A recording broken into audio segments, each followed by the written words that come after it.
تفاعل الفنان محمد رمضان مع العدوان الإسرائيلي واستهداف المدنيين في قطاع غزة. وقال محمد رمضان في الفيديو عبر صفحته: السلام عليكم ورحمة الله وبركاته. ربنا يصبر أهالي الشهداء وبيرزقهم الاستقرار والنصر القريب إن شاء الله.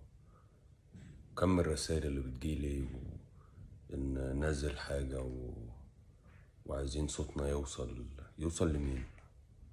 يعني عايزين صوتنا يوصل لمين برا بلادنا؟ صوتنا يوصل لبلادنا. بلادنا عندها جيوش وعندها أسلحة، وبنشتري أسلحة وبنشتري دبابات وبنشتري طيارات وبنسيبها لحد ما تصدي وتترمي ونشتري غيرها. هنستخدمها امتى أسلحتنا وجيشنا وجيوشنا؟ وصوتنا يوصل لمين بره؟ احنا عايزين مين بره يدافع عننا؟ ده قمة الجبن وقمة عدم الرجولة، وقمة لما نقول احنا عايزين نكتب بالانجليش عشان بره يعرفوا ان احنا بنتضرب. وانت فين؟ انت فين بلدك وفين جيشك؟ صوتك يوصل لحكومتك، قول لحكومتك طلع السلاح وروح حارب.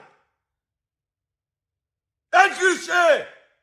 مين هيدافع عن عربي زيه زيك؟ ما نقول كلام عاقل.